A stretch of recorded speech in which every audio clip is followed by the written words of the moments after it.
Hi, this is Dan Wickware here. In this session, I'm going to look into question number 120 in my book, 200 Questions About the Bible and the Quran. The question is this: is a person's fate totally predetermined or predestined by God? This is called Kader or Kısmet in Arabic. And in the Bible, it would tend to say no. In the Quran, it would tend to say yes. There are differences of opinion about this question, both among Christians and among Muslims. For example, among Christians, there are two different schools of thought. You have the Armenians who would answer this no, or would tend to slide in that direction. Then the Calvinists would tend to slide in the direction of yes.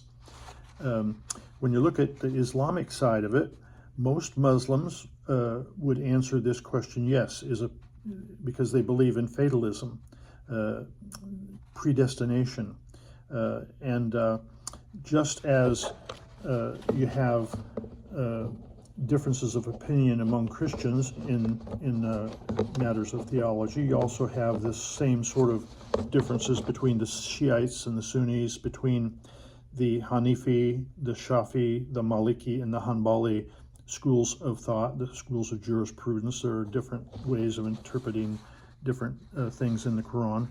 And so there are differences of opinion, but basically Islam as a whole has 6 articles of faith. And one of those articles, they have belief in God, angels, holy books, prophets, predestination, and the day of judgment.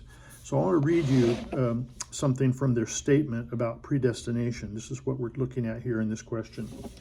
Muslims believe that everything that happens, both good and evil, is predestined by Allah's will, which is his immutable decree.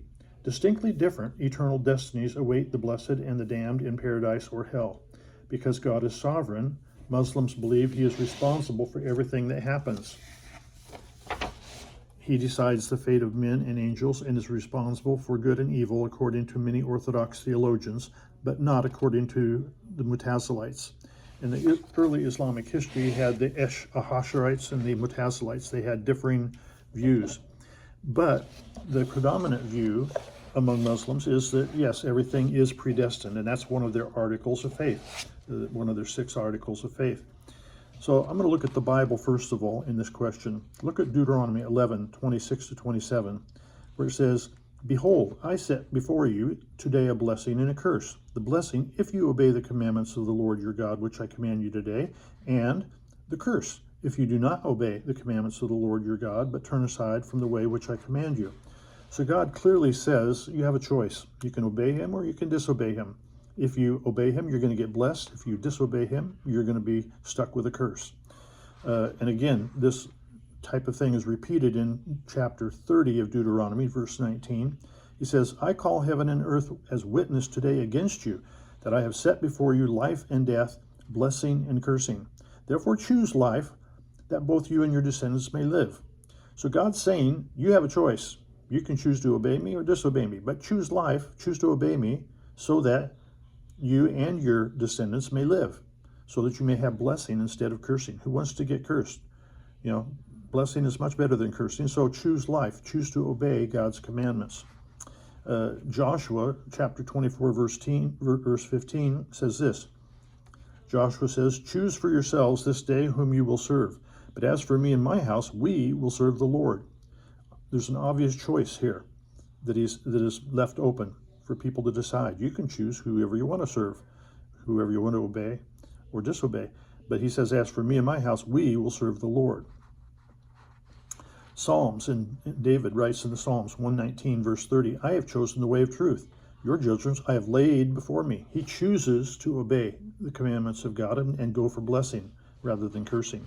Again, David in Psalms 119, 173, "Let your hand become my help, for I have chosen your precepts."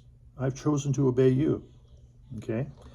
And we see that Jesus himself gave the choice to obey or not. He says, "Whoever wants to be my disciple must deny themselves and pick up their cross and follow me."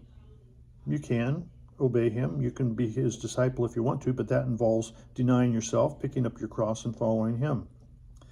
John 1:12 says this, "But as many as received him, to them he gave the right to become the children of God, to those who believe in his name." So you, as an individual, have the freedom of choice to choose to believe in Jesus or not. If you do choose to believe in him, you become a child of God, and you'll receive eternal life as an inheritance. And Jesus, again, in Revelation 3:20, it says, "Behold, I stand at the door and knock. If anyone hears my voice and opens the door, I will come into him and eat with him and he with me." So Jesus is standing at the door of your heart. He's knocking and says, if you open the door, I'll come in and have a relationship with you. We can sit down. We can have fellowship together. He's inviting us to become the children of God and enter into the kingdom of heaven. But now, in Islam, we see a bit of a different situation. For example, in Tebe 9:51, "Say nothing will befall us except what Allah has ordained." So this is, again, pushing in the direction of fatalism, predestination. Qasas 26:68, "Your Lord creates what he wills and chooses. They never have any choice." Again, an Azab 33:36 and 38, "And it is not for a believing man or woman to have any choice in their affairs when Allah and his messenger have decided an affair for them." 38, "There is no reproach or difficulty for the prophet in what Allah has made his due. The commandment of Allah is certain destiny." So again, the idea of predestination is pushed forward here.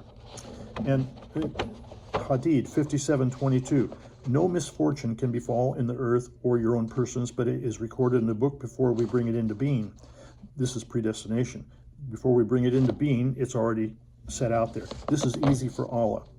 When it says we've recorded it in a book, this is referring to the Levi Mahfuz, which is the book of decrees.